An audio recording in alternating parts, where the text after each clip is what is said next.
একজন মানুষ আল্লাহের ইবাদতে এতটাই নিমগ্ন ছিলেন যে দুনিয়ার সবকিছু তার কাছে তুচ্ছ মনে হতো। কিন্তু জানেন কি, মায়ের এক দোয়া তার সারা জীবনের পরীক্ষার কারণ হয়ে দাঁড়ালো। তার নাম ছিল জুরাইজ। দিনরাত ইবাদতে কাটাতেন।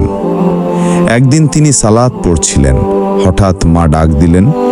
তিনি দ্বিধায় পড়লেন, সালাত ভাঙবেন নাকি মায়ের ডাকে সাড়া দেবেন।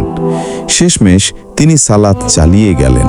মা কষ্টে আল্লাহর কাছে দোয়া করলেন, হে আল্লাহ, তাকে মৃত্যু দিও না যতক্ষণ না সে কোনো বেশ্যার মুখ দেখে। সেই দোয়া ছিল তার জীবনের টার্নিং পয়েন্ট। একদিন এক মহিলা শয়তানের প্ররোচনায় বলল, আমি জুরাইজকে ফাঁসাবো। সে রাখালের সাথে সম্পর্ক করল, গর্ভবতী হলো আর বলল, এই সন্তান জুরাইজের। মানুষ ক্ষিপ্ত হয়ে জুরাইজের ইবাদতখানা ভেঙে দিল, তাকে অপমান করল। কিন্তু জুরাইজ শান্তভাবে ওযু করলেন, সালাত পড়লেন। তারপর গেলেন সেই শিশুর কাছে আর বললেন, হে শিশু, বলো তোমার পিতা কে?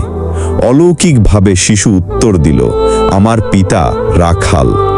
মানুষ অবাক হয়ে গেল, তারা লজ্জিত হলো, বলল, আমরা তোমার ইবাদতখানা সোনা দিয়ে বানিয়ে দেব। কিন্তু জুরাইজ উত্তর দিলেন, না, মাটির মতোই করে দাও, যেমনটা আগে ছিল। এক মায়ের দোয়া, এক ইবাদত গুজার বান্দার পরীক্ষা, আর আল্লাহর পক্ষ থেকে এক বিশাল নিদর্শন। এই কাহিনী আমাদের শেখায়, মায়ের ডাককে হালকাভাবে নেওয়া যাবে না। আর আল্লাহ সত্যকে সব সময় প্রকাশ করে দেন, যদিও তা সাময়িকভাবে ঢাকা পড়ে থাকে।